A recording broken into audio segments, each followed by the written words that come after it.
everybody. My name is Paul. I'm going to have the pleasure of showing you my most favorite place in the whole wide world. I live a mile from here. I walk up to my tours. I go back home. I get up and do it all over again. I love giving tours to this place that I love. I hope it comes across. Also with me is my friend Mac back here. That's Mac back there. He's also a tour guide. We switch off. I follow him, he follows me. On this tour, he's back there to make sure we keep moving. He's also back there in case anybody's having some problems getting around. A lot of steps and ramps on this tour, everybody. If you need some help, please see Mac with some elevators. He can help in some spots. All right? Folks, real quick, how many of you are going to walk up and see Wrigley Field for the very first time right now?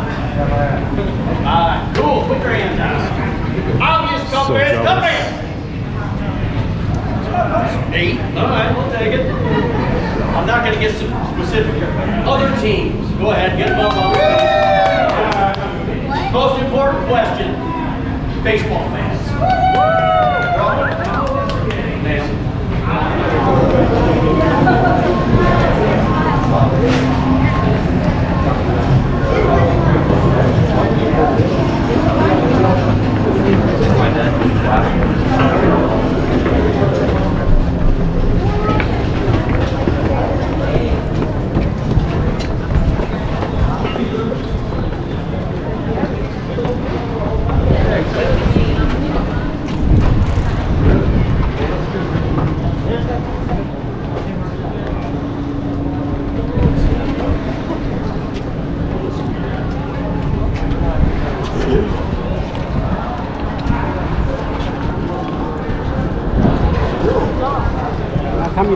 I'll meet you down there.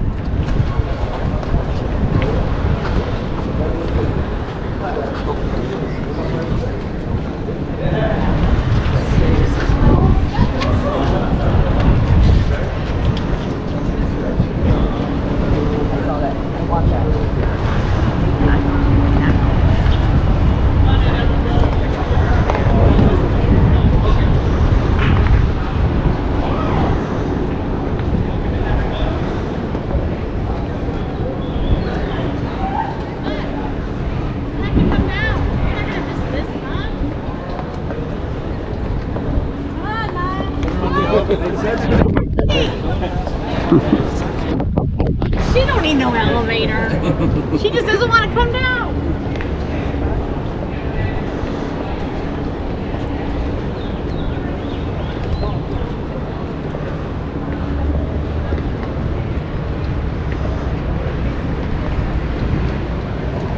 Folks, as we're coming in, if we could all try to move our way down this direction, we're going to need this whole space for this group.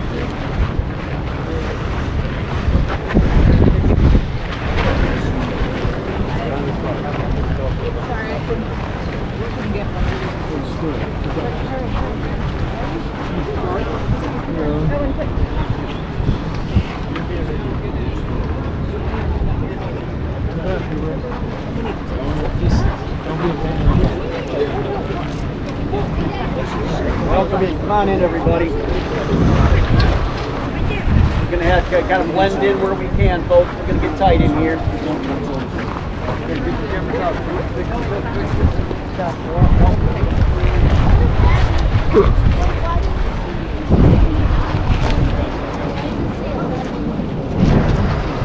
All right, folks, as you're taking your pictures, go ahead and please keep taking those pictures. But I want to talk about a couple of things down here because we're so close to the action down here. All right? But guys, as you're looking out at this field's been here for 112 years. Think about the things that have happened on this field. You can't think of a National League player who has not been out here. Willie Mays, Roberto Clemente, Stan Musial. How about Jackie Robinson? Jackie Robinson broke the color barrier in 1947. He came here for the first time a month later. We sold 48,000 tickets to a ballpark that had 38,000 seats, 20,000 people outside wanting to get a glimpse of Jackie Robinson. This is the last existing ballpark he ever played a major league game on. He never played at Fenway Park in Boston. So guys, the greatest National League players ever. 1932, we had a World Series here against the New York Yankees. Lou Gehrig on this field. Babe Ruth on this field. During that series, one of the most historic home runs ever hit, Babe Ruth's called shot. During that game, the Babe had already hit 1 home run.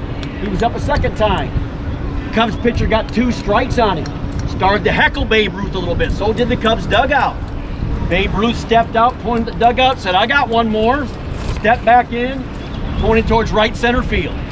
Very next pitch, home run to right center field. Babe Ruth's called shot. Such an iconic home run that Lou Gehrig also had 2 home runs in that same game. But nobody remembers that except for Paul, okay? But I get people almost every day that will look me in the eye and say it never happened. Well, the Babe was a little confused by it. Sometimes the press would ask him, he'd say, well, sure, it happened just like you say it did. Other times he would say, well, that sounds like a really good story, doesn't it? Well, 2 years ago, I was giving tours. I watched 4 men walk in the ballpark. They had suits and ties and dark glasses on. One guy had a briefcase shackled to his wrist. They came right down here by home plate. There was a mannequin in the left side batter's box. He opened up that briefcase. It was the jersey Babe Ruth was wearing when he did the called shot 90 years before. He came back to Wrigley for the first time. They put it on the mannequin, they took some pictures of it. 6 weeks later, they auctioned that jersey off. $24 million. That guy thinks the called shot happened, everybody. I'm going to go with that guy, all right? So, guys, greatest baseball players ever. Chicago Bears. Chicago Bears. 50 years of football, 1921 to 1970. Gale Sayers out here. Dick Butkus out here. Jim Brown. Johnny Unitas. Coach Vince Lombardi of the Packers on this field. The Bears won 5 NFL championships on this field. Any soccer fans? How about a guy by the name of Pele? Pele played soccer out here. How about the greatest White Sox player of all time? Who am I talking about? Bill Melton. Michael Jordan. I'm talking about Michael Jordan, the greatest White Sox player of all time. You guys knew he took a year off of basketball, right? Yeah, he played minor league baseball for the White Sox, Birmingham Barons. They brought him up for 1 game, an exhibition game here against the Cubs. In that game, he went 2 for 5, drove in a run, stole a base. If he could have kept doing that, guys, who knows? Maybe he doesn't go back to basketball. But thank goodness he did. We won 3 more championships after he went back. So, guys, greatest athletes of all time. NHL Winter Classic out there twice by second base. Harlem Globetrotters out there by second base. How about championship fights? Jake LaMotta, the Raging Bull, World Championship fights out here. Circuses. See that gate down there in the corner that says DraftKings on it. You notice how it's much bigger than the rest of the gates? We call that the Elephant Gate. I'll let you figure that one out on your own. But I think the strangest thing we ever had here, how about ski jumping? The ski jump started up by there by the press box. The skiers landed out there beyond second base. So guys, just think of what's happened here over the last 112 years. How about concerts at Wrigley Field? We put a stage out there in center field. Paul McCartney, Elton John, Lady Gaga, AC/DC, Bruce Springsteen, Zach Brown Band, name them. They've been on this field. Guys, I guarantee you can't find another spot on earth where all those things I just mentioned have happened in the same spot. And now you guys are all part of the history, everybody. Welcome to the history of Wrigley Field. Guys, go ahead. I'll give you about 30 more seconds to get your pictures. We're going to go up here in the shade and talk some history. So please follow me. This guy was a coach.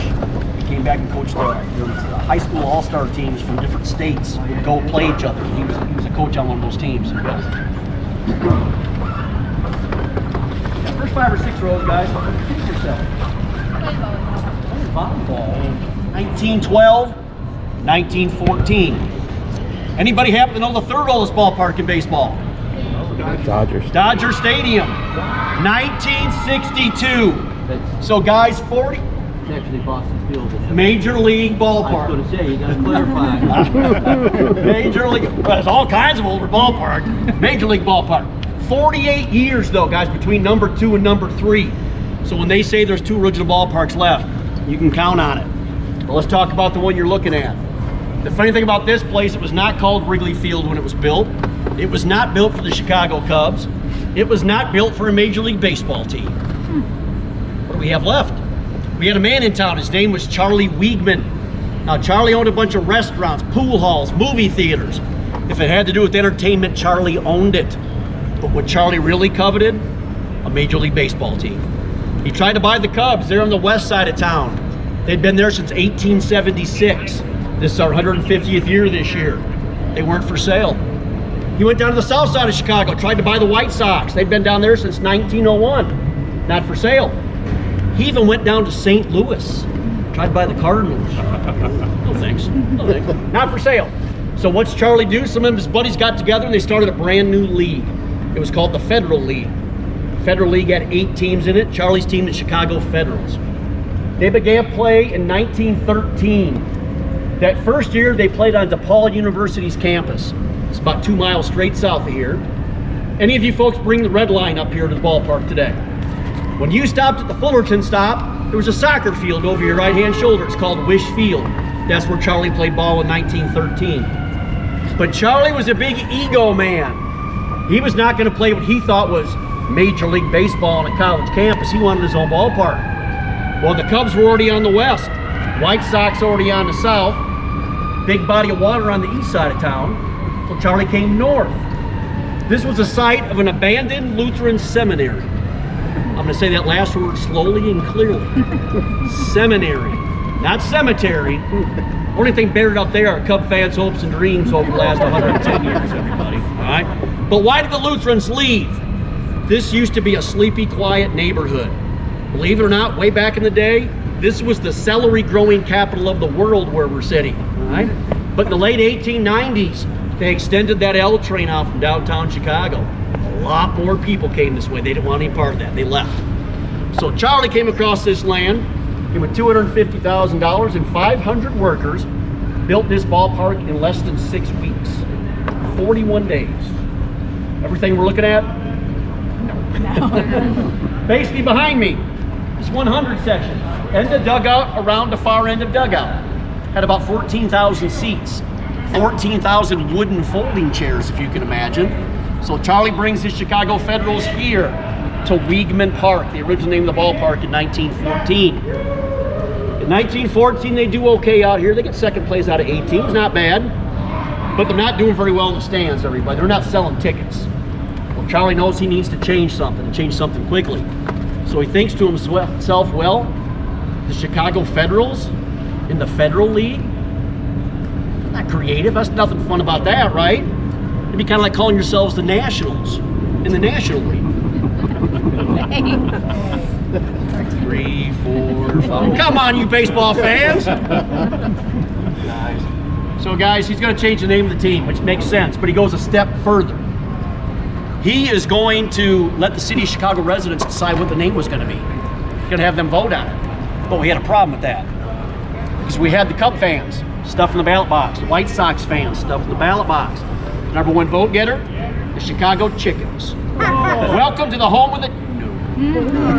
Yeah, chicken right here. Yeah, not going to happen. So what's Charlie do? For the first time in the history of Chicago politics, he tweaked that vote just a little bit. He went down the list of names till he found one he liked better. He came across the whales. Makes about as much sense as chickens, right? Big body of water out there, but no whales. But back in those days, whale also meant big, important, rich man. Remember Charlie's ego? Chicago Whales playing here in 1915. And guess what happens, everybody? Federal League champions! Man, you guys just don't jump on this stuff. Why is it so important to Paul and baseball fans? It's the only baseball championship ever won here. The Cubs have never won a championship on this field. When we won in 2016, we won in Cleveland. Guys, we've been here 110 years. Again, the Bears were here 50 years and won 5 championships on this field. We got some work to do, everybody, all right? But so big deal, we have a Federal League championship in Chicago. Nobody cared. The league goes bankrupt. Brand new field, no team. Well, Charlie catches wind that the Cubs might be for sale. They were owned by the Taft family out of Cincinnati, Ohio. That's the same Taft family that gave us our president, William Howard Taft. They were for sale. $500,000 will do it. Charlie didn't have 500 grand, but he had friends who did. Guys like Roebuck, Sears and Roebuck, Armour of Armour Meat, Armour Hot Dogs, and a chewing gum guy by the name of William Wrigley Jr., who's pretty important to this story. So they buy the Cubs. Remember, on the west side of town, they come here to Weigman Park in 1916. 1916 and 17, they do well on the field. But 1918, folks, we're going back to the World Series. We're going to play Boston in that World Series. But remember, only 14,000 seats here. Comiskey Park on the south side had 40,000 seats. We moved the series down there. But spoiler alert, everybody, we didn't do very well that series. We got swept. Why? Anybody here from Boston? Where's my Boston? Boston cheated, that's why. Boston cheated. You know how they cheated. They had a young star on their team by the name of Babe Ruth, you guys have heard of, I'm sure. He cleaned our clock in that series. So we lose, all right? But something also starts to happen around the same time in the Midwest and around the rest of the country. We've all been through one together. A pandemic was going on. The Spanish flu of 1918 is happening. We know what businesses don't do well. Charlie's restaurants closed down. Armor Meat, he can't supply meat to the restaurants. Roebuck, the retail guy, he's not doing well.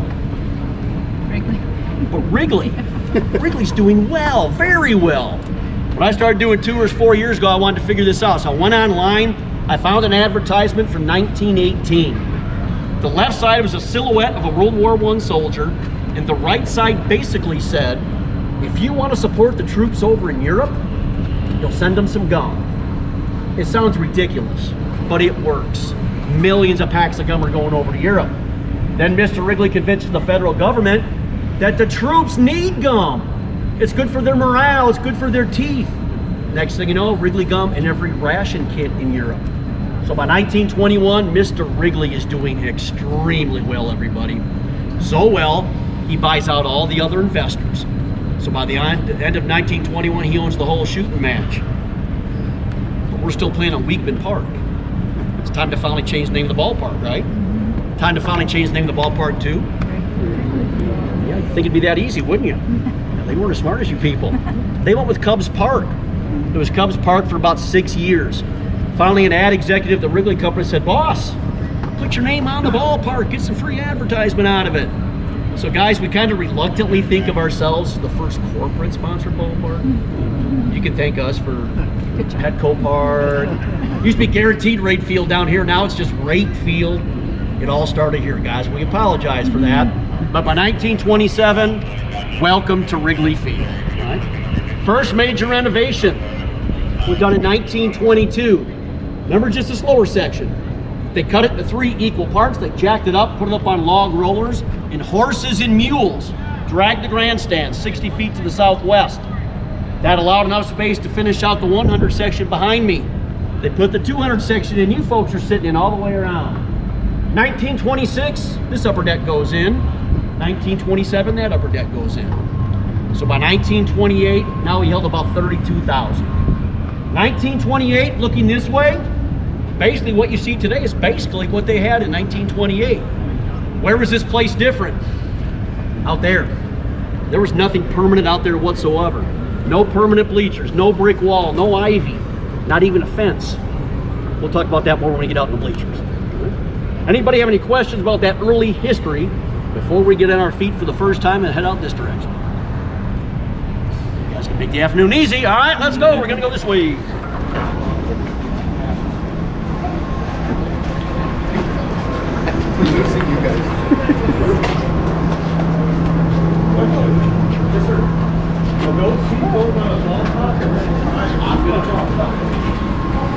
Yes and no. How about that for an answer?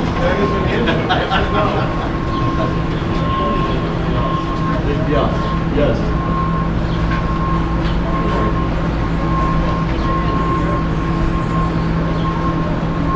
All right, guys, we can kind of start making our way around here.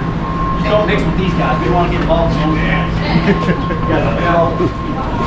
Trouble. I remember him at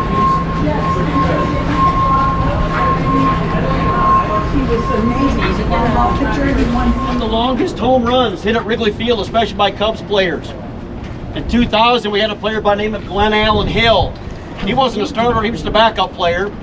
He got into a baseball, it landed halfway back on this rooftop. That ball was still going. It went so far, we decided to put the 460 sign in the building next to it. So you know it's 460 to the base of that building. That ball was still going, guys. This field's been here for 112 years. That is the only baseball ever hit on a rooftop at Wrigley Field. So So it tells you how far he hit that ball. In 1979, we had a player by the name of Dave Kingman. Who remembers Dave Kingman? Yeah, he stood 6'6", and he had one swing, and it was full blast. He struck out over here, or he hit the ball out of the ballpark. One afternoon, we're playing the Philadelphia Phillies. Final score, Philadelphia 23, Cubs 22. Second highest scoring game in the history of baseball. Dave Kingman had 3 home runs that day. His third home run landed on that beige colored porch. Third house down on the right. It landed on that porch on the fly. There was a woman inside that house watching the game on WGN TV. She heard a loud bang on her porch. She went out, there was a baseball. She picked it up, waved to the crowd, went back into her house, sat down in front of the TV, and because of the tape delay, she was able to watch herself on TV go up to her porch. She was a celebrity around here for weeks after that, everybody. But we think the longest hit by a Cubs player, 1998. Who am I talking about? Sammy Sosa. Guys, that's 28 years already. Just make us all feel a little old. He hit a ball one day down Kenmore Avenue. Let's see. That third car on the right landed out there in the middle of the street, again, on the fly. The guys who sit out here, we call them the ball hogs. They've sat out here for decades catching home run balls. They got tired of people asking them, where did that ball land? So they took a spray paint and put a circle with an S for Sammy. Still out there. That street's been repaved at least 4 times. The funny thing is, each time they put the circle out there, it keeps getting further and further. Sammy's 800-foot home run is down there. But we think the longest home run ever hit here, Roberto Clemente of the Pittsburgh Pirates.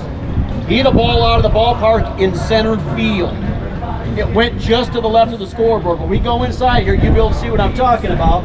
Just to the left of the scoreboard. That scoreboard has never been hit with the baseball. So it tells you how far that ball is traveled. Guys, we're going to go look there. We're going to have a seat out here in the bleachers.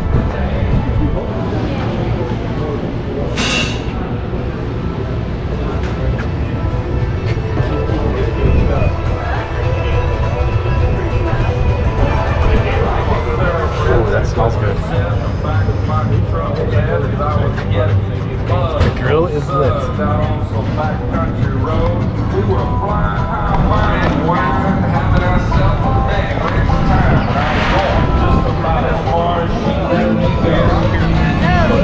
there.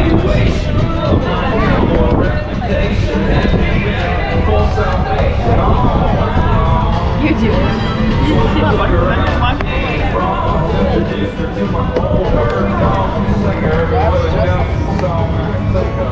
Is the Cubs team? Yes. They are? These are the Cubs, Tigers guys are over there.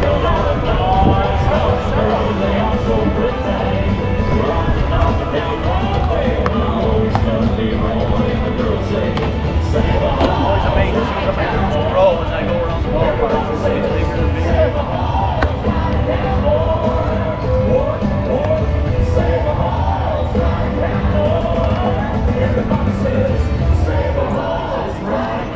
There was 4 here in about a 6-day period 10 days ago. Yeah. We're getting beat up a little bit out there, but it's starting to come back. There's concerts out here, that's why the grass is a little peaking. There's Matt. All right, everybody, I'm going to do my best to talk over this music. So guys, welcome to Wrigley Field bleachers. One of the most iconic spots anywhere in sports to sit. 5,000 general admission seats out here. What does that mean? That means the numbers you're sitting on mean absolutely nothing. We do not assign seats out here. The only time we do are for playoffs, or next year, if the season happens, God willing, we're going to have the All-Star game here next summer. We will assign seats. Has anybody ever sat out here for a game before? All right, a few of you have. All right. You guys agree it's a little different out here, right? Yeah. A little different atmosphere out here, but it makes for a lot of fun, right? But folks, remember how I told you back when the ballpark was first built, nothing out here whatsoever, no permanent bleachers, no brick wall, no ivy, not even a fence. So how do we know when home runs were hit? Important part of baseball. We had a yellow rope. Yellow rope went from that foul pole around to that foul pole. Cubs employees and Cub fans held up the rope. If the ball went over, it was a home run. If the ball went under, ground rule double. Yeah, so you see any potential for problems with this situation? The St. Louis Cardinals came up to bat. Held it really high. And they went back. When the Cubbies came up, our arms got tired. We came right back in again. Folks, that went on for 10 years. We called that home field advantage. Baseball had a different word for it. Cheating. 1927, they said put something up. So we put up a wooden wall in 1927. But then 1937, huge year at Wrigley Field. All of Wrigley Field is a national landmark, but there are 3 standalone landmarks within the ballpark. The red marquee sign out front, welcome to the home of the Cubs, 1934. 1937, brick wall and the ivy go in. The most obvious question about that wall has got to be, why do we have a weed growing on our wall? Well, Mr. Wrigley constructed the wall in 1937. He walked in under the bleacher, and he looked this way. What color do you see that way? Green, green, and more green. He turned around, looked at the red brick wall, stuck out like a sore thumb. He didn't like it. This was a ballpark. It's called Wrigley Field, not Wrigley Stadium. He wanted this to be a park setting.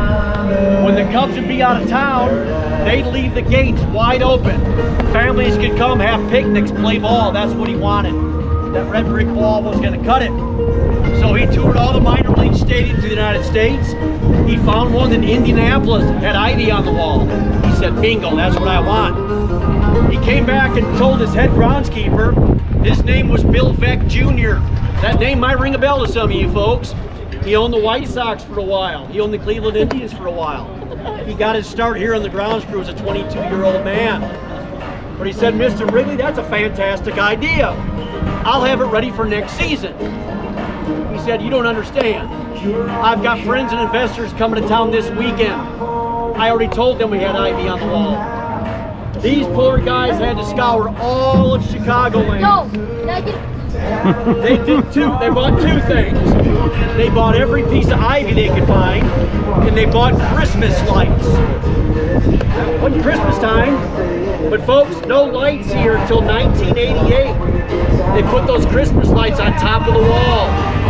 They worked day and night to get that ivy up on the wall.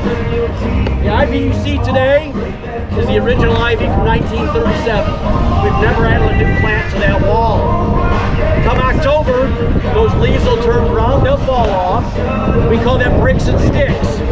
They might find as many as 100 baseballs lodged in that wall. Next spring, it turns green, here we go again. The only trimming that happens to that is on top. Otherwise, it would grow up right into the bleachers. But I watched Rick do that a couple years ago. It took him 7 hours to go from that foul pole to that foul pole. He uses hand clippers, 1 vine at a time. That ivy has automatic sprinklers. One day I came out during a heat spell in the morning. He was out here with the hose, watering that by hand. That is the most meticulously cared for weed in the history of weeds there, guys. Right? But right now, it's full, but basically full length, about 12 inches thick off that wall. Because of that, we do have special rules at Wrigley. Do you know what an outfielder is supposed to do if the ball goes in the ivy? Put your hands up. Dead ball, ground rule double, leave it alone. If you even start to reach for that ball, that deal is off. It's a live baseball. Those runners keep going. That ball is going to go in, the ball is going to drop. You're not going to find that baseball. That said, back in 2008, we had an outfielder here for just 1 year. Jim Edmonds was his name. Jim played for the Cardinals for 10 years, Anaheim for 7. I think he'll be in the Hall of Fame one day. But he was playing center field. Runner on second base. A guy by the name of Benji Molina was batting, literally the slowest runner in baseball. Jim knew this. Ball was hit over Jim's head, it went into the ivy. Jim thought he knew exactly where it went in. He's gonna grab that baseball and throw Benji out at second base. He reaches in, no baseball. Moves his hand around, there's still no baseball. He starts to shake the ivy with 2 hands. 2 baseballs fall out. Yeah, for a lesser outfielder, that's a problem, everybody. Jim saw that as an opportunity. He threw one ball towards second base, one ball towards third. He's going to get somebody out somewhere. Now the umpires have their hands up in here. What's going on? Guys, baseball's been around 150 years. No rule for 2 baseballs on the field at a time. The umpires got together and said, all right, ground rule double. Jim, please don't do that again. So guys, this is how I say it. Kind of like what happens in Vegas stays in Vegas. What goes in the Ivy at Wrigley Field stays in the Ivy at Wrigley Field. 10 years ago, we had a first baseman here. Anthony Rizzo was his name. One day during batting practice, he was out here by the Ivy, had his baseball bat. He was poking around at the base of the wall. He found a clump of dirt. They cleaned it off. It was a baseball. They traced it back to the 1940s. That ball had been in the Ivy for over 70 years. So guys, what goes in the Ivy stays in the Ivy at Wrigley Field. All right? Also in 1937, our iconic manually operated scoreboard goes in. Folks, it's exactly what it looks like from over here. It's a hollow steel box. 3 levels of scaffolding, ladders to go back and forth. You can see we've got 12 baseball games up there for tonight. The problem is, tonight we'll have 15 games.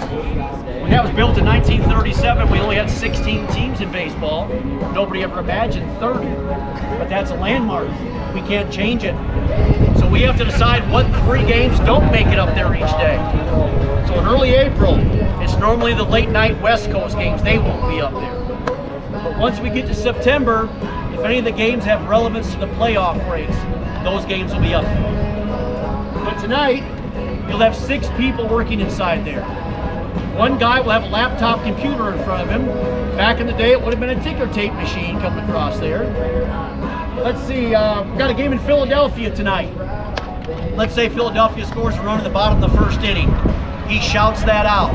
Somebody fires up that ladder, pulls out the 5-pound blank steel tile by hand, puts in the appropriate number in yellow. That means they're still batting in that half inning. When the inning is over, they take out the yellow number, put in the appropriate white number. They do that for 12 baseball games, guys. It gets very busy up in there. It's very rough inside there as well. Last year I was doing tours in early April. I was doing a tour the morning of one of the games. The wind chill out here that day was 13 degrees. Yeah, there's no heat inside there. Last weekend the heat index out here was 105. 125 in there. Yeah, there's no air conditioning in there, guys. That is a rough job. And I'll tell you what, that may be the toughest job to get in Chicago. Daryl, who's been doing that the longest, has been doing it 37 years. His father did it before him. His grandfather did it before him. He told me last year they will drag his dead carcass out of that school. He's not leaving. And they do a great job, everybody. All right? Well, let's look up on top of that scoreboard. It looks beautiful now. They got the pennant flags up there. You notice how that flagpole kind of looks like a ship's mast. That was done on purpose. Back in the day, the Wrigley family owned Catalina Island off the coast of California. They owned the entire island for 30 years. The Cubs had their spring training there for 25 years. So that's kind of a throwback to the Wrigleys. But you see what we do up there, game day. We put all the National League pennant flags up there. We put them in divisions. Western, Central, Eastern. We put them in the order of standings. So when you get to the ballpark, you can look up, see what place your team is in. If your team's pennant flag is down towards the bottom, you want to watch your pennant flag race towards the top. That's where the phrase pennant race comes from. It's from the Wrigley Field flagpole. And for my Cubby fans, what are we going to flap that flagpole when we win tonight? W flag. White flag, blue W. That flag will go up, it stays up till the next day's game, and then it comes down. We do have a blue flag with the white L on it. That goes up for about 10 minutes, that comes right back down. Not overnight here, everybody. And I found out a lot more about that W flag last year. I got to go up inside the scoreboard one day. I got to go on top of the scoreboard. I got to take down the W flag from the day before. I found out that day the W flag goes up once, down once, auctioned off for charity. It only gets used one time. The L flag stays here all year long. But the W flag, where'd it come from in the first place? Back when the Wrigley's owned Catalina Island, there was a ferry company that went back and forth to the mainland. It was called the Wilmington Ferry Company. Every one of their boats had a W flag on it. Mr. Wrigley saw that W flag and he fell in love with it. He had to have it. He offered to buy the rights to the flag and they told him no. He bought the entire company, everybody. He wanted that W flag really bad. We still got it, all right? Question for my people who have sat out here before. What do we lovingly call our fans out here? Bums. Bleacher bums. There you go, bleacher bums. How'd they get that name? Back in the 1950s and 60s. Only day baseball here, folks. No night game until 1988. Well, the press started to notice. It was the same group of dudes out here every single day at 120. Well, these guys aren't students. They're not going to class. They don't have jobs. These guys are bums. They thought that would offend these guys. No, it did not offend them. They had a job, rooting on the Cubbies, heckling the other team's outfielders. They started wearing yellow hard hats to games. They brought their lunch pails.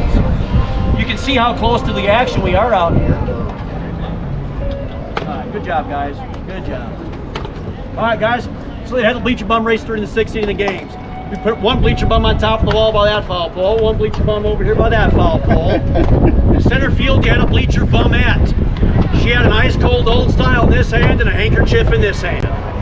You guys know where this story is going. She drops that handkerchief, they take off on top of that wall. Whoever gets to that cold old style first gets it for free.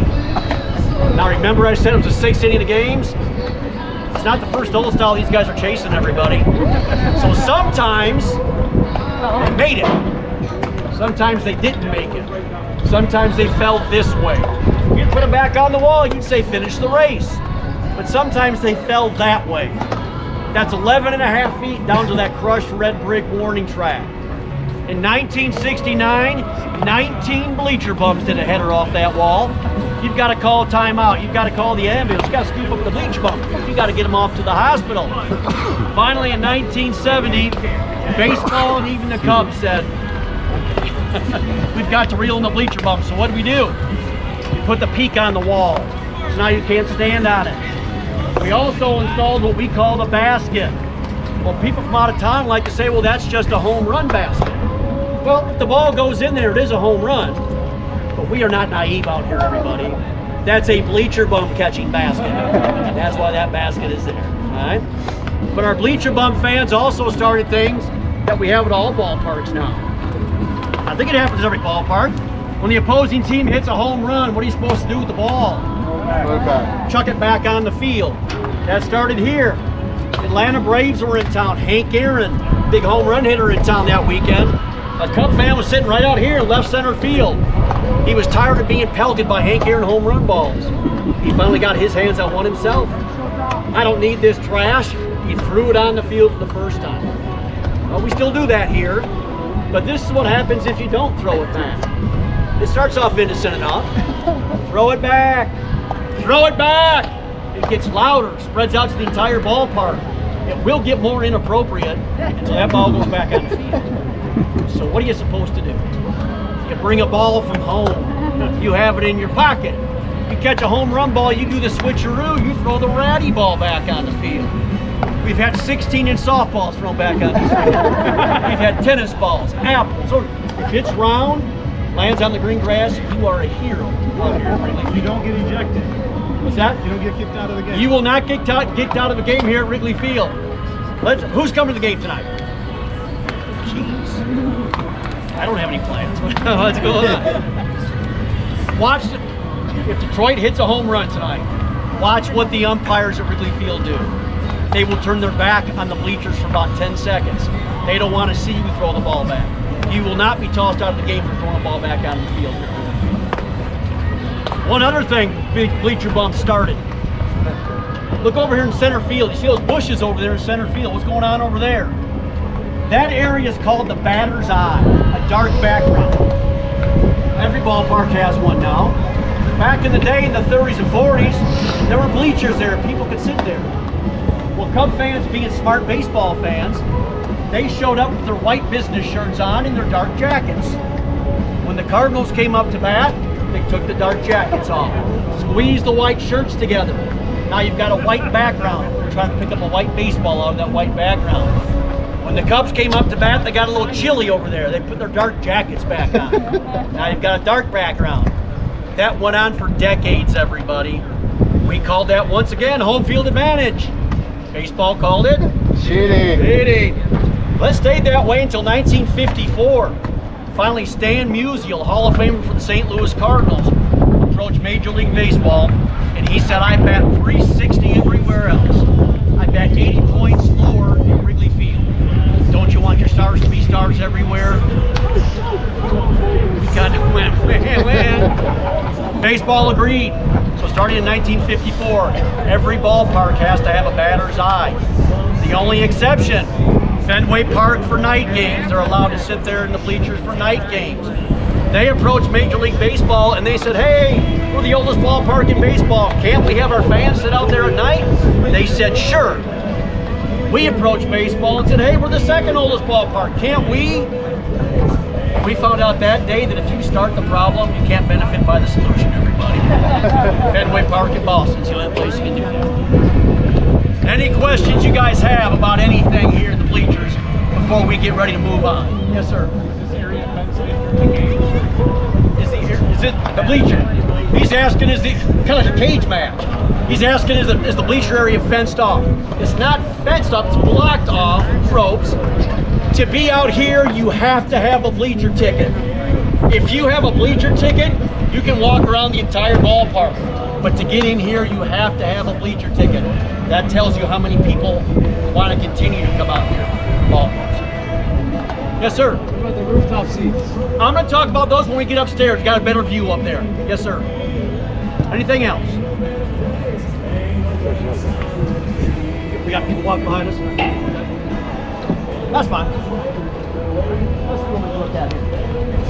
You can see on our foul poles here, so we got those flags flying. Those are the retired numbers of all of our Cub players that they've had their numbers retired. Over here we also have Jackie Robinson, it's number 42. That's retired all through baseball. But way back in the day, they said nobody can wear number 42. Well, back in the day we had a young guy that showed up at this ballpark when he was 13 years old. He was at that first Jackie Robinson game. His name was Bud Selig, commissioner of baseball for a while. He said it makes no sense that we can't wear number 42. I want to have a special day that everybody wears number 42. So on Jackie Robinson Day, April 15th every year, everybody wears a number 42. No name on the back. Jackie Robinson always thought the name on the front of the jersey was more important than the name on the back. I could not agree with him more. Any other questions, folks? All right, we're going to get our steps in. This is when you guys are going to earn that second beer, that second hot dog today. We're going to the top of the ballpark. This is where, if anybody's having problems getting around, you got a bad knee, you got a hangnail, I don't care what it is, stay back with Mac. He can help with some elevators. Otherwise, we're going to follow me up this way, everybody.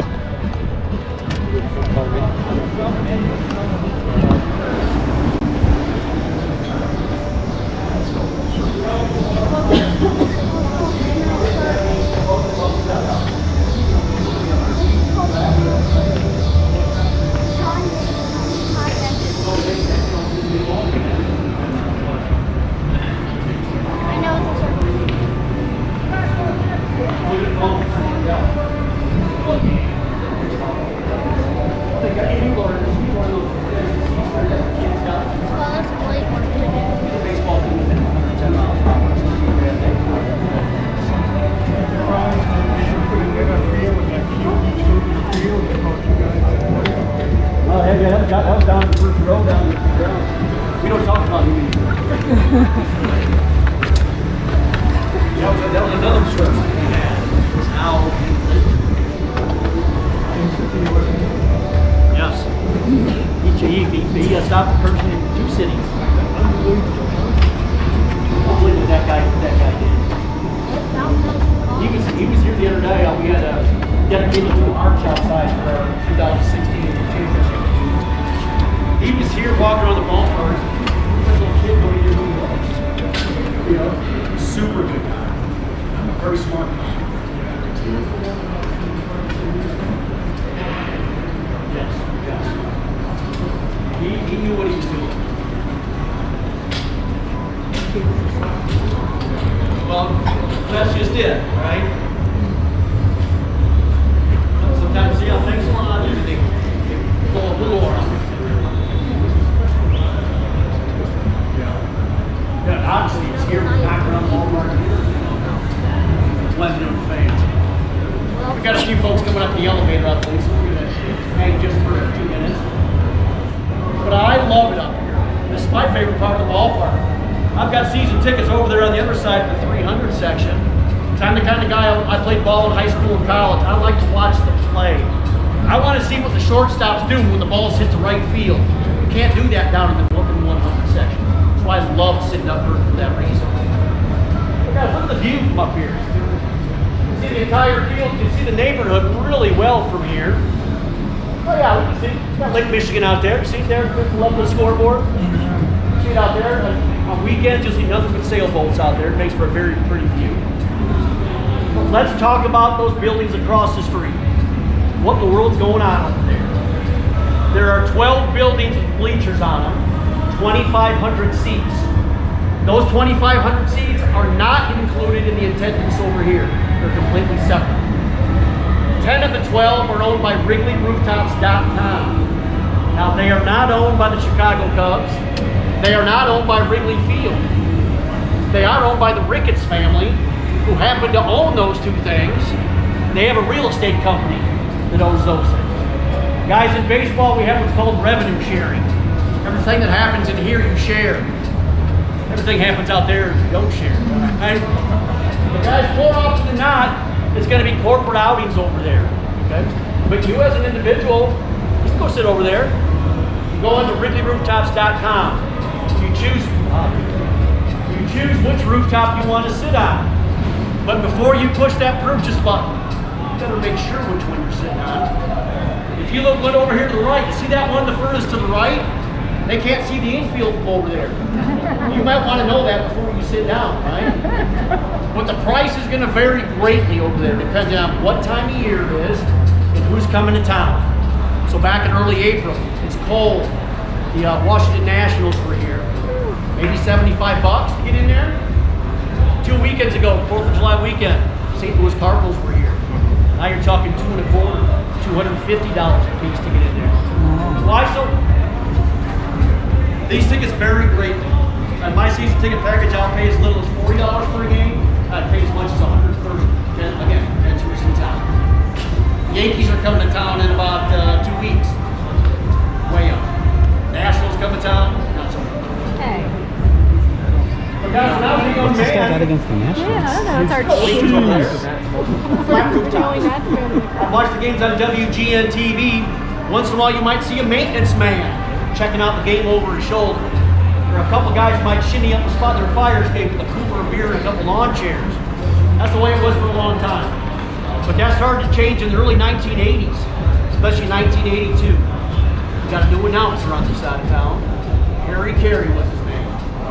Harry Carey was a fun-loving guy.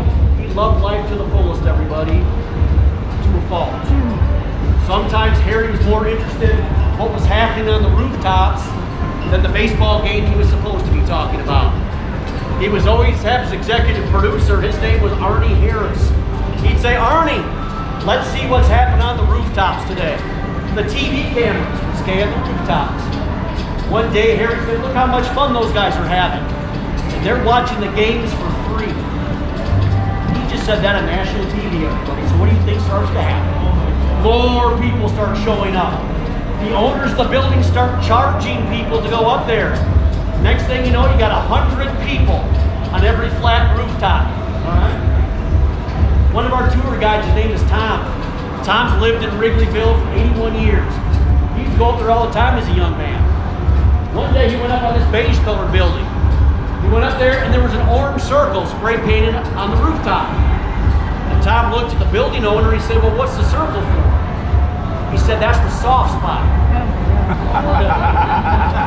If you guys learn nothing from me than this today, if you're up on a rooftop and someone says that's the soft spot, yeah, you might want to get off the rooftop, right? Well, the city of Chicago hears about this and shuts them all down. I think for 2 reasons, though.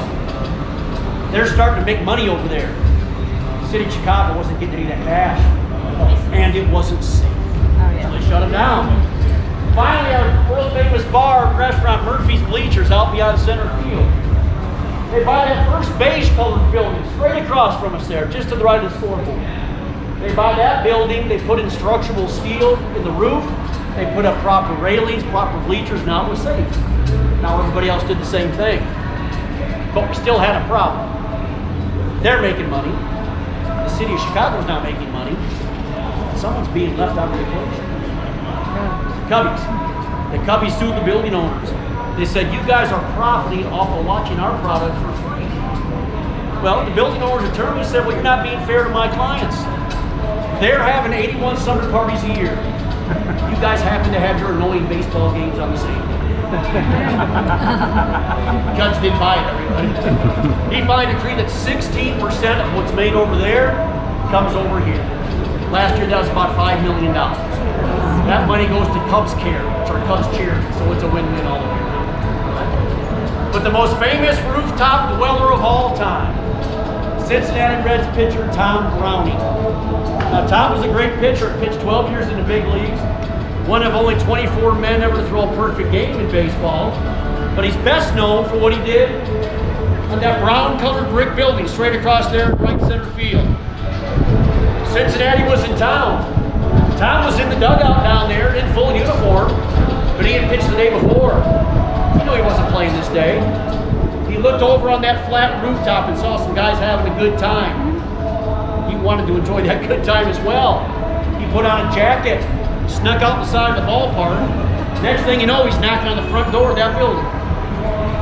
Can you imagine the look of the 20-year-old something opens up that door? A major league pitcher in uniform asking to hang out with you on your rooftop? Why, absolutely, Mr. Browning, let's go. Well, nobody missed Tom. Until Harry said, Arnie, let's see what's happening on the rooftops today. Here come the TV cameras. Remember, no bleachers, no permanent railing. Tom Browning sitting on the ledge of the building. Ice cold old style in this hand and a hot dog in this hand. He was waving to his buddies down in the dugout. Everybody thinks it's hilarious. Everybody except for his manager, of course. Fined him $1,000. He said best $1,000 he ever spent. So we brought him back 25 years later, put him up there for a photo opportunity. 2 weeks later, they had a bobblehead day for Tom. You'd think it'd be a bobblehead of Tom throwing his perfect game.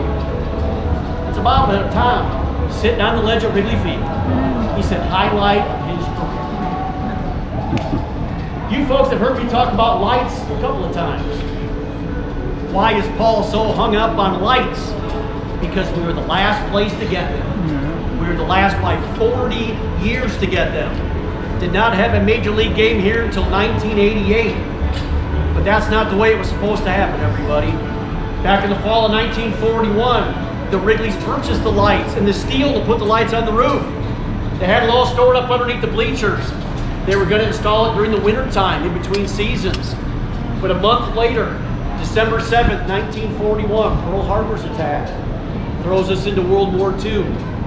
The Wrigleys immediately donated the lights and the steel to the Glenview Naval Station. It used to be about 12 miles north of here. They used those lights to practice aircraft carrier landings at night. Well, George H.W. Bush, he was a naval pilot in World War II. He writes in his book about that's where he did his training. And he thanked the Wrigleys for donating to the cause. But after the war was over, we didn't ask for the lights back. They didn't buy new lights. The Wrigleys were actually quoted as saying they thought nighttime baseball was a passing fad. Really? That's all we do. Just watch nighttime baseball. But remember those 39 years in a row? We didn't make the playoffs. Nobody wanted to put us on national TV at night anyway. Who cared? Until 1983. We made the playoffs. But we're told during that series, if we do not have lights, we will not have home playoff games at Wrigley Field. We'll have to play our games at Comiskey Park on the south side. Or how about Busch Stadium in St. Louis? Yeah, no thank you, everybody. So we knew we had to make a change, but it took 4 years. A lot of lawsuits with the neighborhood. You can see what these lights do to this neighborhood at night. But the neighbors finally started to realize that the Chicago Cubs were going to play under lights. Was it going to be at Wrigley Field? It was going to be out in the suburbs in a new stadium. So they came to the bargaining table. Finally agreed we could have 18 night games a year. Now we're up to about 35 night games and with concerts. But to this day, by far, we have the fewest night games than anybody else in baseball. But the first major league game, easy date to remember, August 8th, 1988. 88. The game started off great. Our Hall of Fame second baseman, Ryan Sandberg, hit a 2-run home run in the first inning. This place was going crazy. The third inning, skies opened up, rained the game out. Our announcer, Harry Carey, said maybe God doesn't want there to be nighttime baseball at Wrigley Field. Now that could be right, but we snuck one in the next night. Beat the New York Mets 6-3. First major league game, 8-9-88. But I stress major league game for a reason. How many of you people have seen the movie A League of Their Own? The All-American Girls Baseball League. In that movie, they talk about Mr. Harvey, the Harvey Chocolate Company. No such guy, no such company. They're talking about the Wrigley Company. They're talking about P.K. Wrigley. He financed the All-American Girls Baseball League. They had their tryout right here at Wrigley Field in 1943. 200 women showed up for that tryout. Later on that summer, they had their All-Star game here. They brought in temporary lights, put them out in the bleachers. So ladies, women played the first night game at Wrigley Field. Beat the guys by 45 years. 3 years ago, I had a woman and daughter on one of my tours. They were here to see where Grandma played baseball. Coolest Grandma ever. All right, one more thing I want to talk about before I go to you. Why didn't they use the Wrigley name in the movie? They would have had to pay them for it. They were cheap. They didn't want to pay. Yep. How about on top of the roof, guys? See those pennant flags on top of the roof? What's going on over there? It's over here, too. Got years on those flags. Well, the original intent of those flags was every time the Cubs won the World Series. Sir, I'm looking right at you. You just laughed right. I'm sorry. I'm sorry. Hey, we started off great. 1907, 1908. We were the first team ever to repeat. We felt bad for the rest of the league. We wanted to give them a chance to catch up. 108 years later, 2016. Guys, we got some work to do around. We've been here for 110 years. We need to change that, everybody.